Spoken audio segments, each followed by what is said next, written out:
Hi, welcome to the Science Fiction Literature track of DragonCon Goes Virtual. I'm Sue Phillips. I am the director of the Science Fiction Literature track. And today we have a reading from two fine authors, Griffin Barber and Kacey Ezell. And I'm going to go away and let them take it from here. Thank you guys, and here we go. Thank you, Sue. So, hey, we're here to talk about Second Chance Angel and read from it. And so pretty. Yes, so pretty. And Kacey's coming to us from outside of Tokyo, and I'm in sunny, sunburned, and forest fiery California. So we're doing this time traveling bit to bring you this reading today about Second Chance Angel, from Second Chance Angel.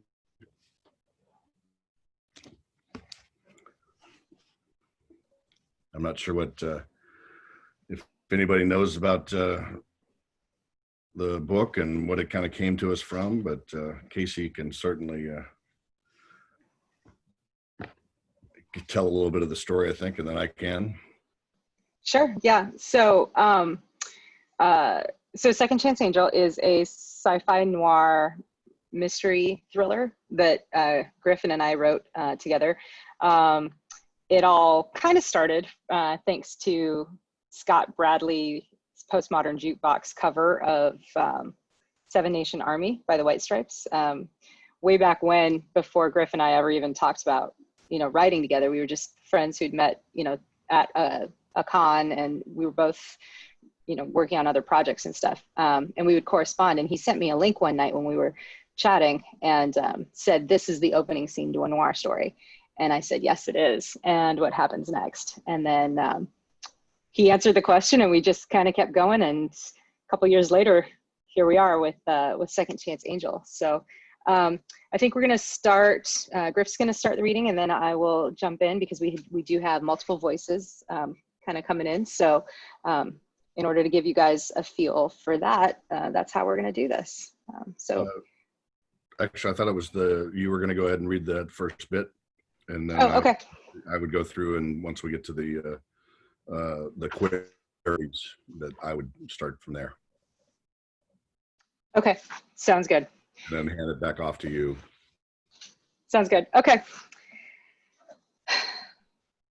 Station Administrative Record Assistant, the AI better known to the sentient residents of Last Stop Station as Sarah, received the last of its regularly scheduled updates. Tendrils of data unfurled within the memory structures and code comprising the AI's core programming. Sarah's avatar was gendered female, as the mentors, for whatever reason, had judged a female persona most effective for interacting with the human majority residing on Last Stop.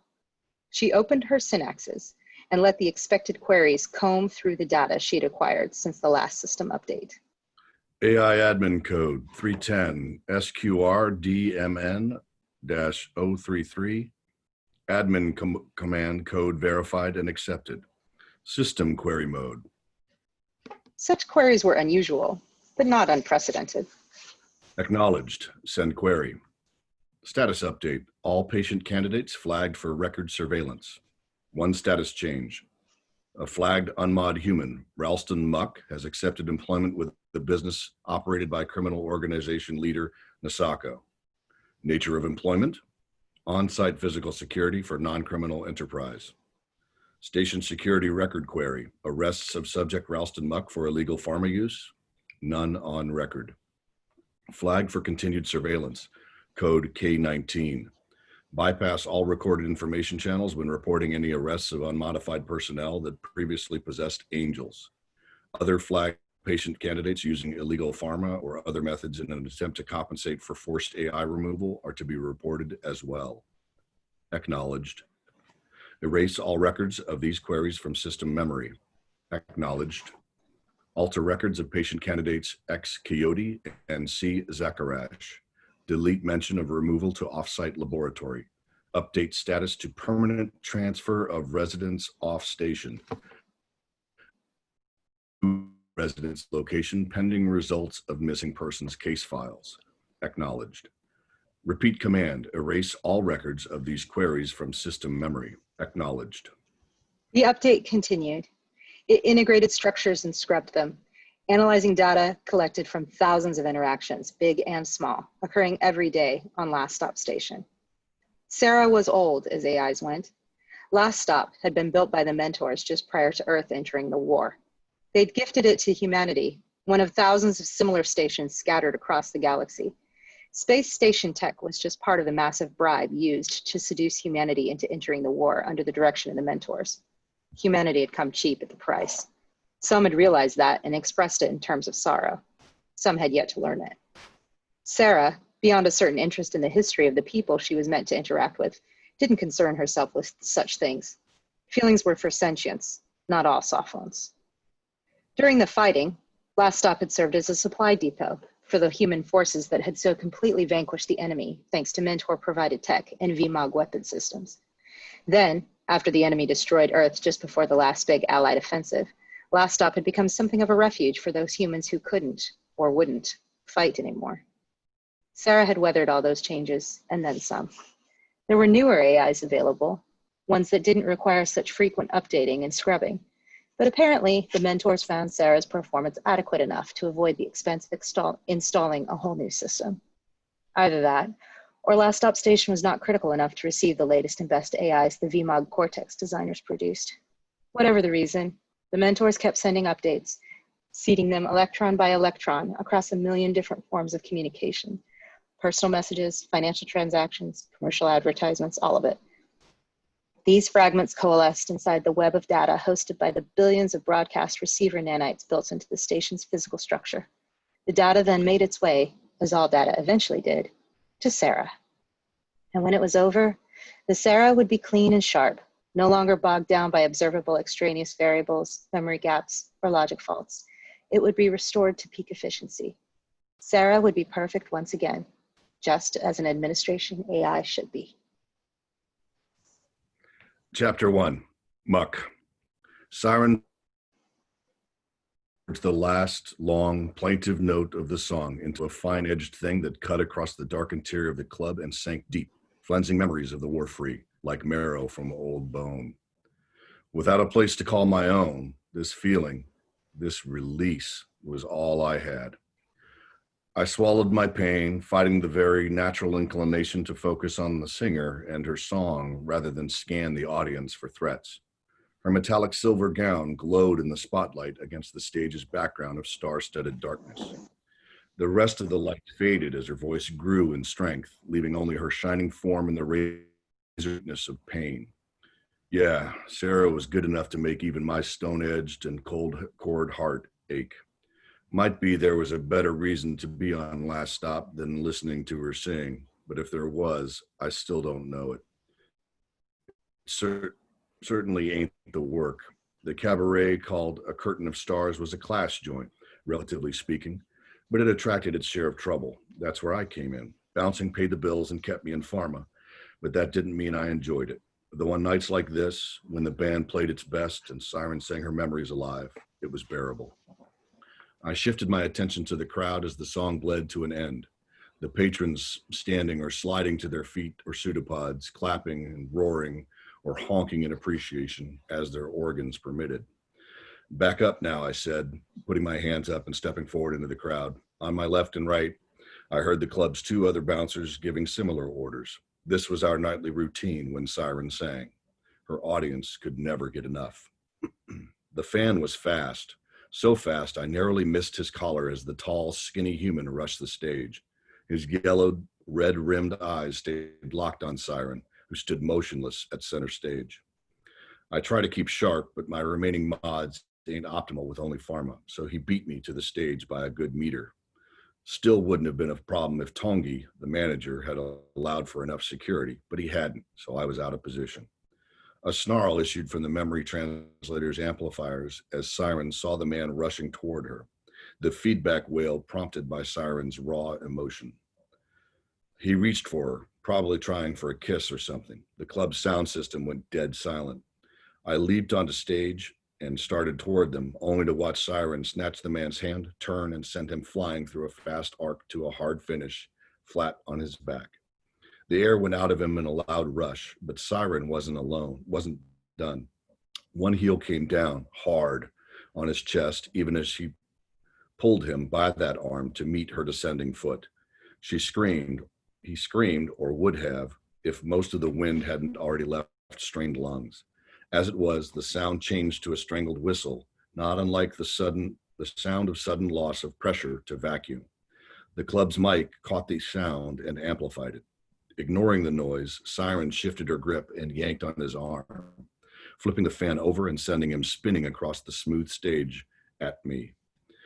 I skipped over his legs and planted a knee between his shoulder blades, restraints coming to hand with the ease of long practice. I quickly had his still limp arms bound behind his back and rolled him onto his side, pressing his face down against the gouged composite of the stage.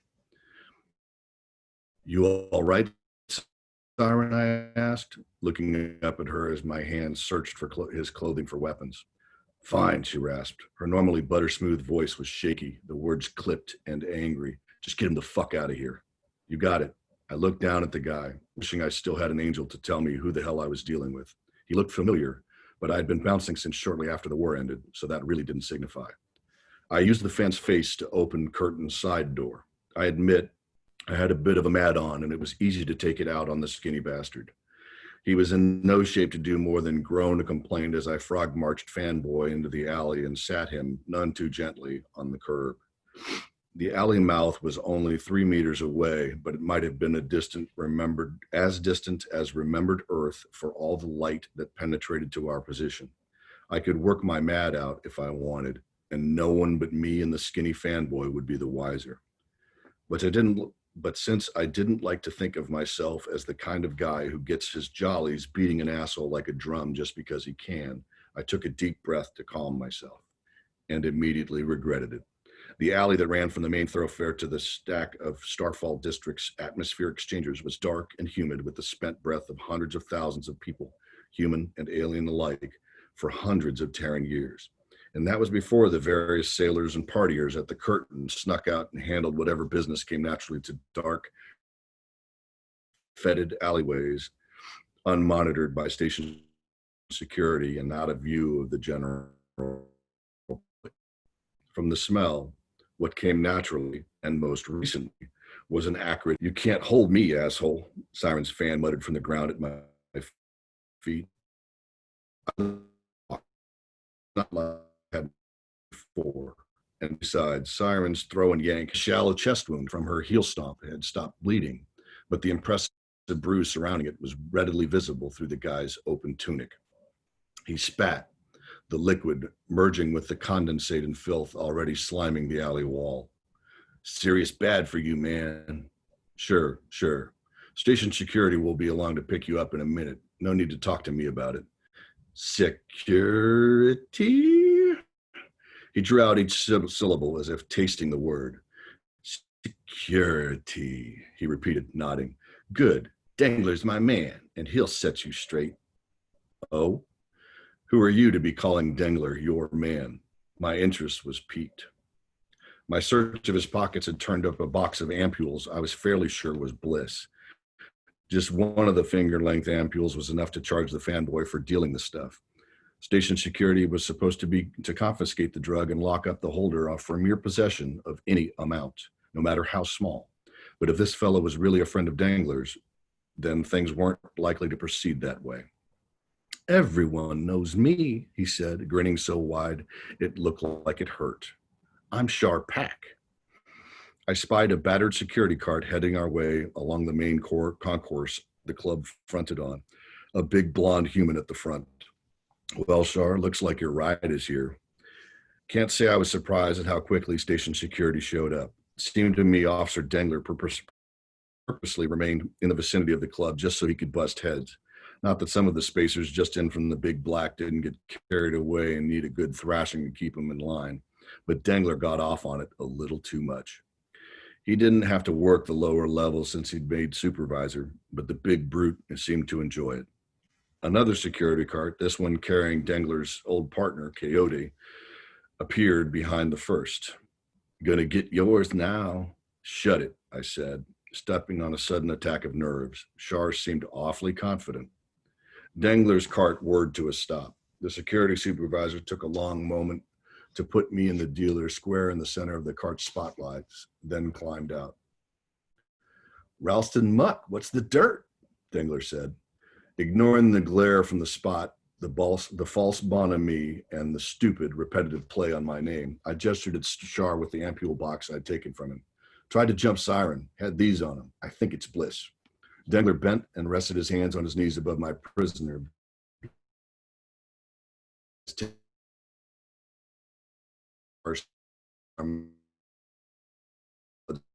That true, Shar? But Shar beat me to it.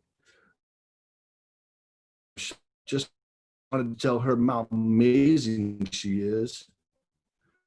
Bullshit. He was getting handsy. Dangler stood erect, having customers. I know you dishonorable discharges don't have angels for fine control your mods, but that's no excuse for overdoing it. I bit back a snarl. I had just reasserted enough calm to answer when Dangler popped off with, "You want to press charges, Shar?" "Sure do." Shar gave me that broad rictus grin again. Copper flooded my mouth as anger sparked adrenal response, my remaining mods responding with a stuttering echo of their original capabilities. For half a second, I thought about ratting Siren out, but if she didn't mention her combat experience to her fans, who was I to talk? Best to keep the focus on me, then. Keep her and the club out of it. Quixote's cart whined to a stop beside Dangler's, and the shorter officer got out. "What's up, Dang?" he asked, looking from his supervisor to me. Compared to Dangler, Station Security Officer Jiro Quixote was a model of reason. Still didn't mean I was letting anyone arrest me for shit I didn't do. Ain't no way I was going anywhere with either of them, even if Dangler was serious about charges. Dangler smacked the back of Sharpak's head. "Nothing, just jerking muck and this idiot's chain. Shar here, if the vials are what Dirt suspects, is carrying more than enough to show intent to distribute." He looked across at me. "And you're too easy a mark, Muck. Lighten up and give my old partner that shit." Knowing I couldn't speak without betraying exactly how hard Dangler's little speech had hit, I just nodded and handed over the box of vials. Quixote nodded thanks, pocketed the box, and helped Dangler pull a protesting Shar to his feet. I wondered for a moment what would happen to the ampules and the dealer. Quixote didn't have Dangler's reputation for outright graft and corruption, but then he'd also been Dangler's partner, and no one could work that closely with the corrupt without getting some shit on their hands. "Wait," squealed Shar.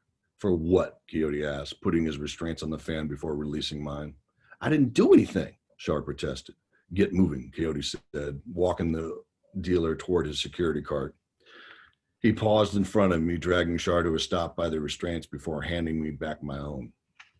Dangler rounded on me, jabbed a finger within a hair's breadth of my chest. "Listen, Muck, I won't cover for your heavy-handedness more than once. Take care with how much of a beating you put on folks, or I'll settle accounts for them. Hear?" The man's cologne, while pleasant enough, was cloying at this distance. Fighting the urge to snap-kick his knee into next week, I nodded. "I need to hear you say it." I took a deep breath, let it out slow. "I won't be so heavy-handed." He nodded. And what?" I grated. A slow shake of his blonde head. "Repeat after me, then. I won't be so heavy-handed. That way, I don't get beat flat by security." I almost laughed in his face and launched that snap kick, but doing so would have only made him linger for however long it took for the fight to end, so I gave him what he wanted.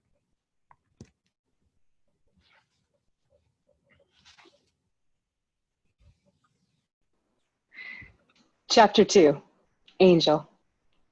The Siren began to strip out of her performance gown in the privacy of our dressing room. I ran a diagnostic check on her systems. "Your heart rate remains elevated," I said, "and your concentration of cortisol is high. You are experiencing stress." "I'm still pissed at you," she snapped. "You stress me out." "That is not my function," I said. "My function is don't. Just don't," Siren interrupted. "Yes, Siren." I said, using the name she'd assumed after the war. She'd locked her previous name away in deep memories and forbidden me to access it. Her name, her memories, her skills, all of these were part of her old pre-war life, and she wanted nothing to do with any of them, which would have been fine had her choices actually helped her deal with the memories and emotional trauma caused by our experiences in the war. On the surface, it looked like she was handling things well by leveraging her pain into an entertainment career. She wasn't processing the emotional information, wasn't dealing with the root trauma. She simply let it rock through her and out into the club, and then she locked it away and remained as wounded as ever. And worst of all, her hatred of me kept me from helping her navigate the pain. I, too, was part of her old life. I'd been there for every moment since her enlistment, a part of her. She'd blamed me for what we'd done and been through during the war. She had some justification. After all, my primary purpose was combat augmentation. But I was her angel, her personal AI, designed to enhance her natural gifts, maintain her mods, and strengthen her mind and body to make her more effective in all aspects of life. Once upon a time, I'd been her closest confidant and greatest combat advantage. Now, she believed me to be her greatest liability. But as her angel, I had no choice. She was my host, and my purpose in programming was to protect her and augment her systems as required for whatever she chose to do. So I helped her sing her memories. There was a statistical possibility that one day she would return to the healthy human being she'd once been. It hadn't happened yet. The possibility was there, even if it got more and more remote every day. All I could do was be ready. Replay the memory of the last 30 minutes, she said. I need to know what happened when you took over. Her words flagged an alarm in my programming. My entering override should not trigger a memory gap for her, unless the reason for the override was in itself traumatic. A single individual easily dealt with didn't qualify. In the old days, I wouldn't have even had to override her. Siren would have dispatched the threat herself and moved on to the next challenge. Since the war ended, though, she'd become less and less combat capable. I knew the war was over, that she didn't have to maintain her previous levels of readiness. But recently, that lack of capability had bled over into other aspects of her life. All indications showed she was suffering from post-traumatic stress, and her refusal to deal with or accept my help in mitigating said stress only compounded the problem exponentially. Thus, I had reset my override threshold parameters in order to physically defend her. When the fan rushed us, she froze, clearly indicating she could not defend herself. But it hadn't been traumatic, surely, unless was the trauma simply from the override itself? Replay the memory now, Siren repeated, and I had no choice but to obey. You're on, Siren, the stagehand said, lighting up his bioluminescent protuberances in his usual go-ahead gesture. We gave him a nod and stepped out into the darkened simwood boards of the main stage of A Curtain of Stars. Oxygen flooded into our system as she drew in her preparatory breath and released the first crooning note. She started pianissimo, but let the power build as the note extended. Inside the mind we shared, Siren did something she now did only when she sang.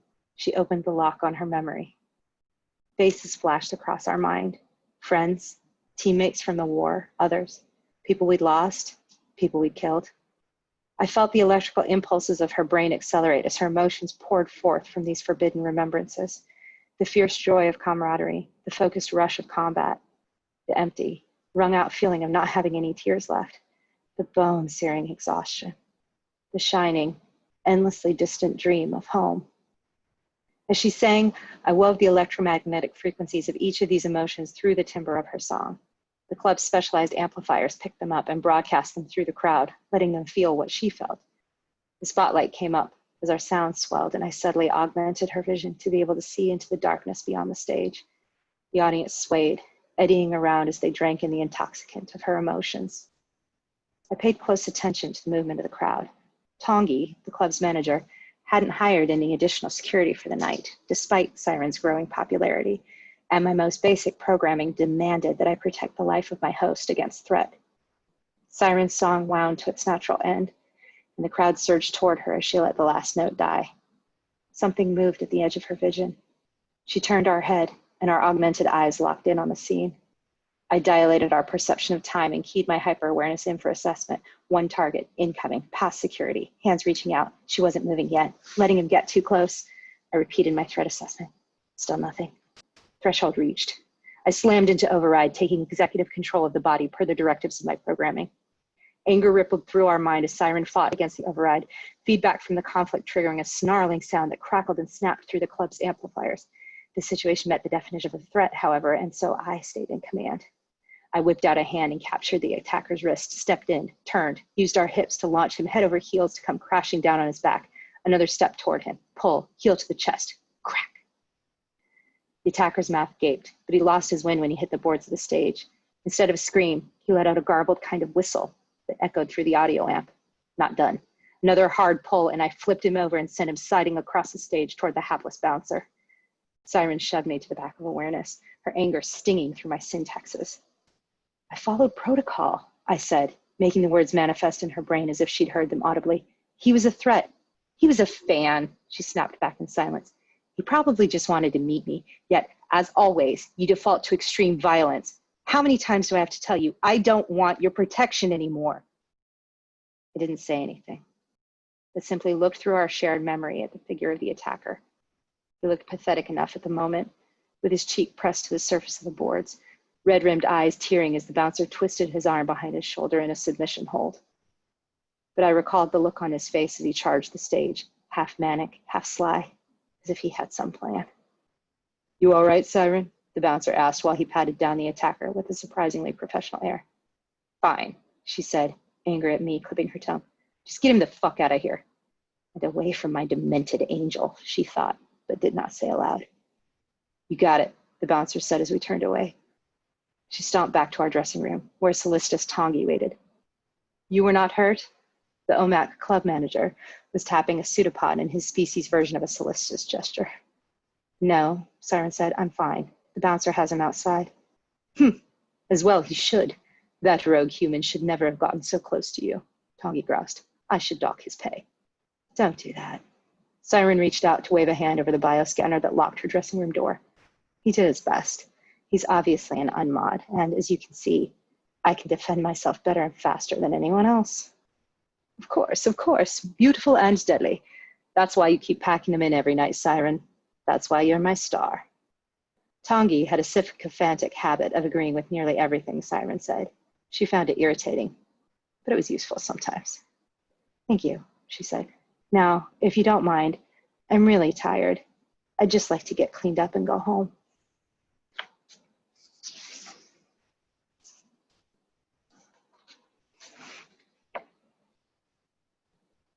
Always like to hear you read.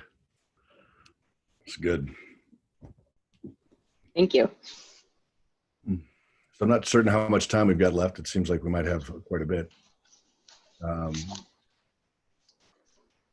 Did you want to try and read some more, or?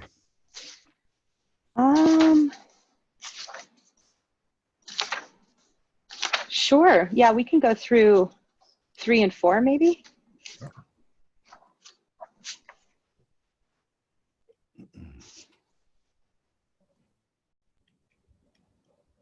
That's a good drop point too, yeah. So chapter 3, Muck. By the time I'd finished with Dengler and Shar, I could hear the club patrons hitting the corridor out front. The band was likely leaving with the crowd to continue the party elsewhere, an endless traveling procession of desperate attempts to forget pain or simply feel again. A fairly common exercise for most since the war ended. More than 100 years of fighting did that to a people. On those rare occasions I traveled to the bottom of my own bottle and felt the urge to philosophize, I wondered if humanity would need at least another 100 years to heal.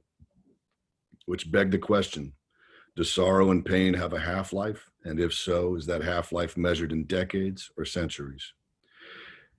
It's been nearly 25 years since the administration ripped my angel from me, and most days the wound feels just as raw and open as the day they did it. I suppose I, or someone better qualified, might even find out someday. Even unmanaged by the angels designed for the purpose, the doctors say my mod should extend my lifespan for centuries. I try not to think about that, especially when I'm at the bottom of a bottle. According to the religion I grew up in, suicides go to hell. Then again, to conservative unmods like the brethren, Bouncing at a nightclub for any length of time might seem like an eternity serving a hellish sentence imposed by an especially depraved kind of devil. I would have sighed, but there was enough sighs in the moist, cloying atmosphere of last stop. Why add one more? I went back into the club through the side door, intended to help usher the last patrons out, then stopped at a wave of one of Tongi's pseudopods. Big Omic was talking with Siren on the stage. She had changed out of her performance outfit into street clothes, the change failing to distract from her inherent beauty.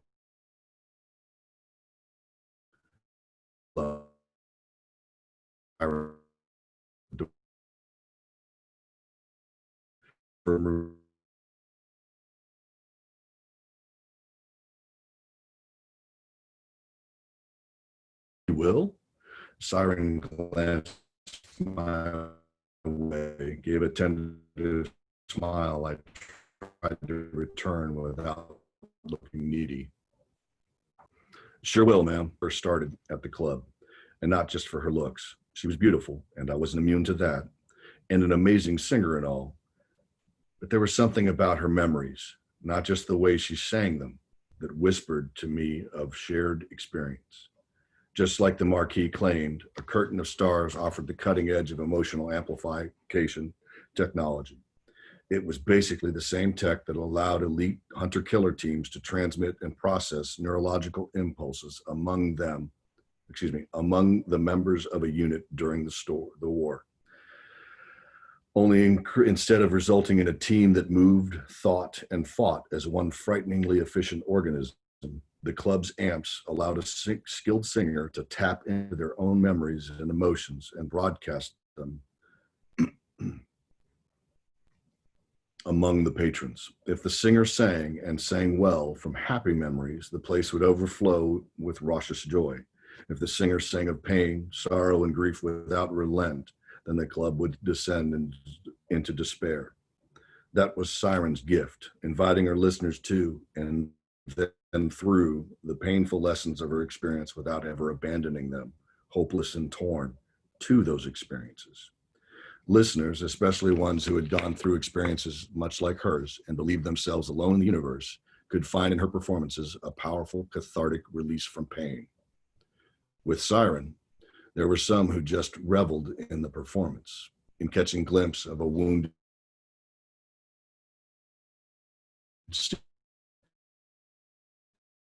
others like me who took solace from the knowledge we were not alone. These and 1,000 other emotional reactions met her performances, made her almost famous out here in this little corner of the administration. But I knew the flavor of the emotions her song summoned in me, and they tasted of my own truths.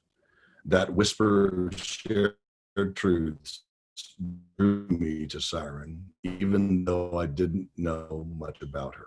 To be honest, something similar. Not sure I need an escort, even so, she was saying. I will not have a reputation for failing to protect the talent that graces my stage. For a species lacking bilateral symmetry, Tongi spoke with a relatively straight face, but I knew exactly how much he hated paying for my services. And I'm happy to, really, I added. Fair enough, she said, but I didn't miss how tightly she held her bag. Thank you, Ralston. I'll reimburse you tomorrow, Tongi said, departing on silent cilia. Want to wait a bit for the crowd to clear off? I nodded toward the front of the club as I tapped my PID, getting ready to summon a ride if she had other ideas. Sure. Drink in the meantime? PID is saying that station traffic is a mess right now. It might be a while before our ride shows, I asked, putting my PID back in my pocket. Not tonight. Got an early lunch tomorrow. All right, I said, and because it was true, I added, great performance tonight. The singing or me letting my reflexes take out the fan? She looked away as she asked the question. I grinned, both. Haven't seen that level of skill since the war. She looked down, gave a small nod. Damn, I was making her uncomfortable. I held up my hands. Hey, sorry, I didn't mean to dredge shit up. Is he all right? In better shape than he deserved. I found some bliss on him. That shit kills.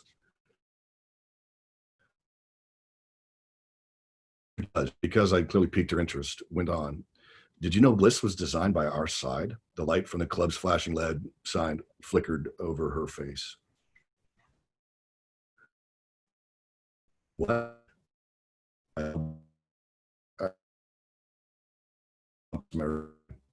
Yeah, some of the mines returning were fighters with it. Really, I had heard rumblings about that, but I liked her attention too much to risk saying so and potentially silencing her. Of course, the team responsible botched the testing or covered up the side effects on purpose. So public health didn't know how addictive it was until after they rolled it out, and a lot of us were already hooked. I finished for her. She was silent again. Someone in the crowd of revelers let out a braying laugh. Who? I asked. Who what? Who did you lose? I asked gently. A snort then. Am I that easy to read? I shrugged. I was CID, Criminal Investigation Division, and you let me think you didn't know about Bliss? She smiled to show she wasn't angry. Honestly, I hadn't heard that much in the way of details. I left the service shortly before Bliss really hit, even among the veteran population. A partial truth. Near the end of my term, there had been quite a few dealers and even more addicts being added to the prison population. My team's medic got hooked, died just a few weeks after we were discharged. Sorry to hear it. I shook my head, thankful that if she'd registered my hesitation discussing my discharge, she was kind enough to avoid mentioning it. A more comfortable silence settled, interrupted by my PID declaring our ride had arrived. Where to, as I asked as we exited the club. The Golden Arms Apartments. Right. I typed in the destination after we took our seats. It occurred to me she could have used her angel to get us a ride, but I assumed she was being polite. The cab obediently pulled away. I agonized for the next several minutes over what to say to get the conversation rolling again. Eventually, we pulled out onto the thoroughfare that led to the Golden Arms. I had to say something. How long do you plan on staying at the club? I blurted like a moron. In my defense, she was the club's star performer and so beautiful it almost hurt to look at her. And I don't lie well enough to myself to believe that I'm all that attractive. Unless you dig scars and bent noses, then I'm your peach. She should have been completely, totally beyond my reach. As long as they'll have me, I suppose. No one is exactly battering down my door to get me to perform elsewhere. I shook my head. Not for nothing, but I find that hard to believe. Kind of you to say, she shrugged, looking out at the passing district. Honestly, I think I might have missed my shot for the truly big time, and I'm all right with that. I was never really into it for the fame or the money anyway.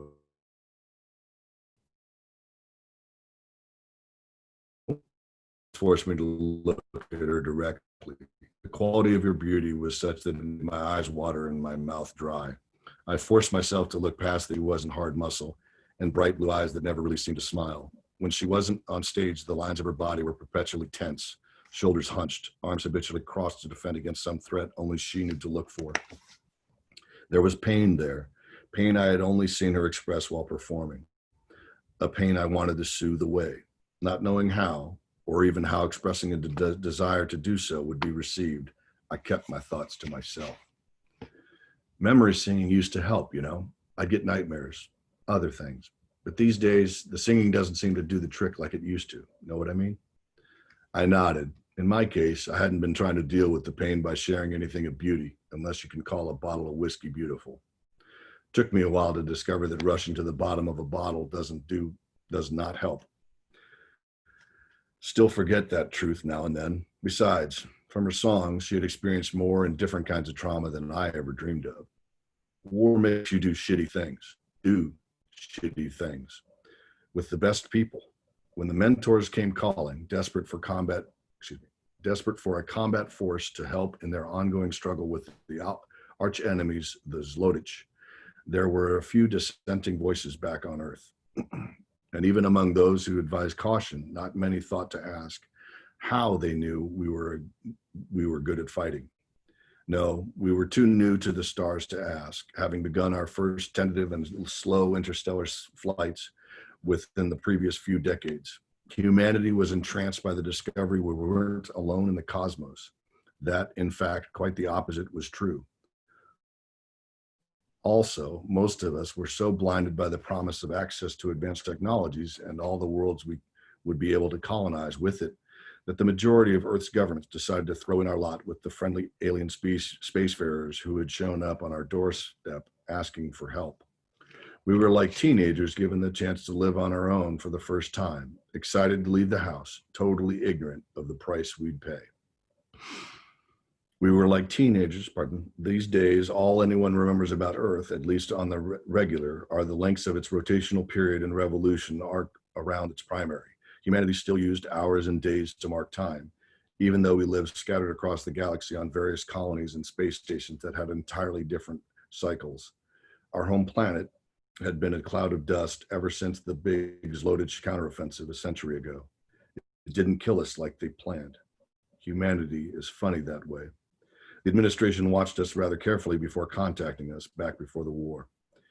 If they were going to launch us farther into space than we'd ever gone, help us establish colonies and stations all over this part of the galaxy, then they wanted to be sure we weren't going to be a drain on the administration's resources. They must have liked what they saw, because when they made contact, they immediately jumped human understanding of sciences forward at least a century and showed us how to integrate and create true artificial intelligences.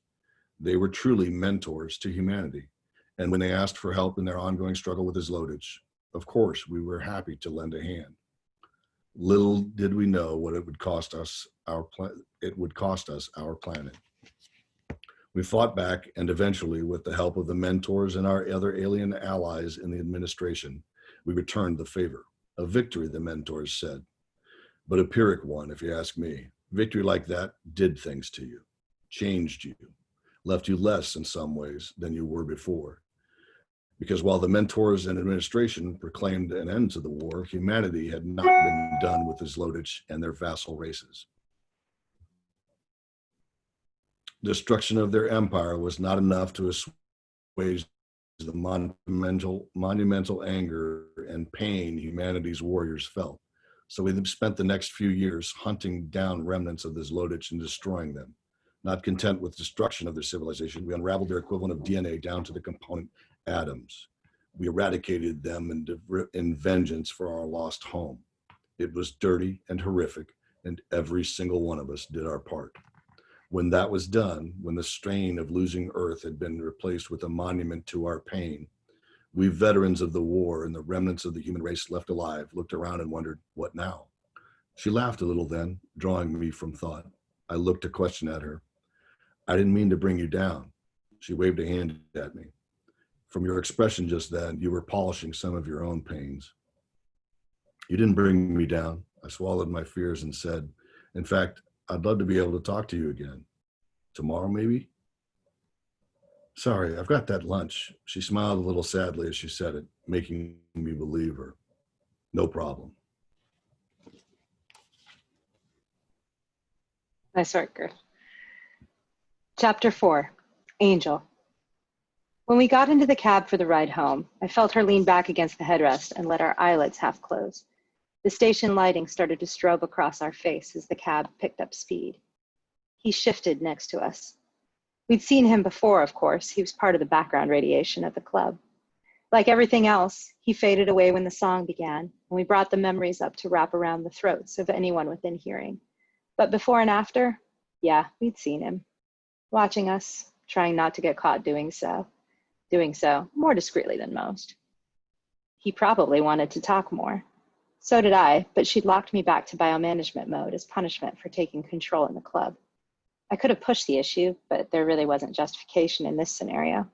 Sitting in a cab not talking to an obviously interested and reasonably attractive male didn't count as a threat. Shame. She definitely could have used a little climax-induced endorphin high. For that matter, so could I. Her neurochemicals were tied to my syntaxes and vice versa, which gave me an idea. I had to be subtle, but I had a lot of practice at subtle. I gave her a surge of dopamine, then sent a quick signal to wake up her limbic system. Motivation and physiological response. That was my game. She shifted slightly in our seat. I felt our bodies start to manifest the results of my handiwork as a warm flush spread slowly over our skin. I appreciate you giving me a lift, she said, and deep within her mind, I registered a tiny thread of triumph. She turned our head and the seat back and looked directly at the bouncer. He wasn't bad looking if you liked scarred and lived in. She did, or she used to, when she liked anything. Rangy, you might call him. All long, hard lines of whipcord muscle. Square jaw, rough with dark stubble, the left side textured with scar tissue. Light brown eyes with flecks of gold. Unmod, obviously, otherwise the scars would have been less visible, if present at all. But he'd been in the war. CID, he'd said, so he'd been modded at some point to some extent. Not our business, not even the slightest, but I was curious. And I still figured she needed to get laid. Happy to do it, he said, in response to her thanks. His eyes flickered over our face, carefully not looking down at the curves of our body. The bouncer was, apparently, a gentleman of sorts. How quaint and inconvenient for me. Do you mind if I ask you a question? She said softly. I noticed his neck muscles tense, as if he braced for a stiff uppercut. Sure, he said. Might not answer, though. All right, she said. She shifted her body toward him in the seat. I watched his pupil dilate. Oh, yes, he was interested. What happened to your face? She said. If I hadn't been cataloging his responses, I might have missed it, but he exhaled and let some of that sudden tension go. Relief? Interesting. Took heat to shrapnel in an explosion. Got a few more scars on my left side under my clothes, too, he said. I followed along as she slid our gaze down to his chest and arms. Her speculation about the appearance of those scars reverberated through me. Maybe this would work after all.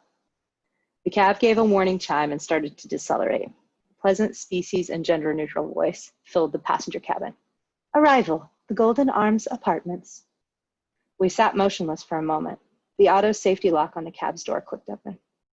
Sure I can't interest you in that drink? He asked, voice soft, pleasant, if a little bit gritty. I felt her resolve teetering on the edge of agreement, wanted to push her in. I can't, she said. An instant regret filled both her mind and voice.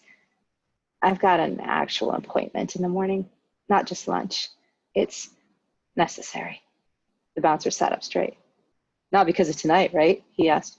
I mean, that waste of breath didn't hurt you? No, not him, she said, shaking our head slightly. I still get the nightmares sometimes. Some other stuff. It's to help with all of that. Oh, he said. He didn't say much else, but something about his body language, the tone of his voice, something told me he understood the nightmares. Maybe he had them too. Nightmares, and no angel to watch over him. Poor guy. Another time, maybe? She said, the words tentative. I saw him look back at her, lips stretched in a smile made crooked by his scars. You got it, Siren, he said. Sleep well tonight. She didn't answer aloud, just smiled back and reached for the catch on the door. We stepped out into the night and fled up the few steps to cross the threshold of our building. Our single look back showed him waiting, watching to be sure we made it inside. A gentleman. How interesting. I couldn't tell whether she figured out I was pushing her buttons while we were in the cab. She must have, though, because she locked me down hard as soon as we entered the apartment. My programming is such that I'm supposed to acquiesce without complaint, but I don't like it.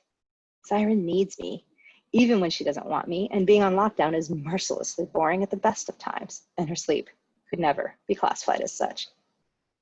The next morning, something felt off, and it wasn't just the residue of norepinephrine left over from her nightmares the previous night. They were always the same, her dreams. She's back in the war with her team. They have a job to do, building to blow, target to destroy. They go in by night, textbook covert insertion from orbit. All is well, morale's high, everything's going smoothly. Kid. It's always a kid. Sometimes a boy, sometimes a girl. Young though, maybe 4 or 5. The kid shows up where they shouldn't and she can't stop them and the building blows and the kid goes up with it. And when they find the body, it's always got the face of one of her teammates, someone she failed to protect. I used to try and shut the memories away. They weren't truly memories anyway. I mean, there had been a kid in the wrong place once and the kid died. But she'd always taken care of her team before seeing to her own needs. They knew it too. She'd never lost anyone due to incompetence or failure to do her duty. It was the war. People died. Shit, as they say, happened. But for whatever reason, shunting those dreams didn't work. They just came back, stronger, brighter, harder edged. With experience, I found it better to let them come and wake her as soon as she'd seen the face of one of her men. Recovery took less time and certainly less energy that way. So I woke her. She sat bolt upright, gasping, clutching at her chest. She fumbled for the water we kept by the bed, took a drink. I eased a shot of endorphins into her system, just enough to take the edge off. She took a deep breath and forced her mind to calm, just as she'd been taught. Then she clamped her will tight across my functions. Inhibit memory recording, she said aloud, voice raw and rough from the cries she'd made in her sleep. Acknowledge. What? Why would she? This didn't make sense at all. I pushed back silently, throwing thoughts at her. This was a bad idea. Memory existed to protect the host. Not recording now wouldn't erase those memories that haunted her. Of course. The doctor. He told her to do this. I hadn't liked it at the time, but I hadn't thought Siren would actually go through with the treatment he promoted. Selective memory deletion, he called it. She shouldn't be trying to rid herself of memories, but overcoming them with her brothers and sisters. With me.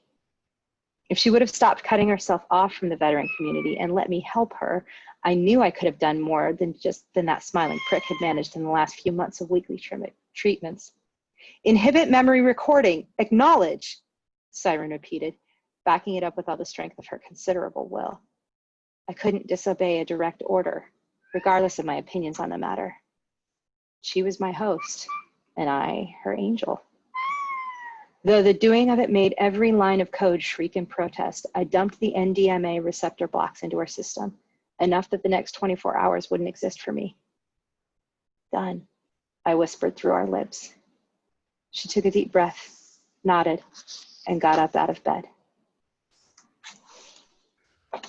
Your fur baby's crying for attention. Yes. It sounds like. Yeah, it's Atlas. He's kind of new. Say hi to Dragon Con, Atlas. Sorry about that, folks. So, yeah, that was Second Chance Angel. I hope you guys enjoyed it. Griff, anything else that you wanted to talk about with the folks before we close here? Coming out September 8th here in Les États-Unis, and we're super excited. One of the things that was really kind of cool was, if you look up the video we talked about at the beginning of this, the Scott Bradley Modern Jukebox, it has Haley Reinhardt's the one who's singing for the band. It's that Seven Nation Army White Stripe song. And we told the cover designer that was what we kind of drawn our inspiration from, and this was the result, this cover. And we were really ecstatic about how it came out and how evocative of many of the noir things that are going on. End of Last Stop Station, as well as the audience in the nightclub that we just read about, is all kind of represented there. Really, really excited that it's going to get out there and be in people's hands here within a week. Yeah. So, or within days of this airing, I guess, actually. Yeah, so I hope you guys, go and check it out. It'll be available at booksellers everywhere and online. And let us know what you think. This is one of my favorite things I've ever written. Loved working with Griff. I love the noir genre. So this was really, very much a labor of love in a lot of ways. And I just, we really love the story, and we hope you guys do too. So, yeah. Exactly so. Well, thank you. Thank you for your time and attention. Yeah, thanks for joining us for Dragon Con Goes Virtual. And hopefully next year, if all goes well, maybe we'll be able to get back together, and maybe Griff and I will be able to read to you from the sequel, which we have begun, as a matter of fact. So, we'll teaser there. I would hope so. Hi guys, I'm back. Yay, Sue's back. Thank you very much. I love hearing you guys read. I can't wait to read the book. And now I even want the sequel, even though I haven't read the first one yet. So You did a great job, and I really Thank you so appreciate much. it. And Well, I'd like to thank everybody for watching. And if you have any questions, we'll be glad to send them along to Griffin and Kacey, and hopefully they'll find time to answer them. absolutely. All right. Thank you, Well, guys. Thanks for having us. No Thank you. problem. It was a pleasure.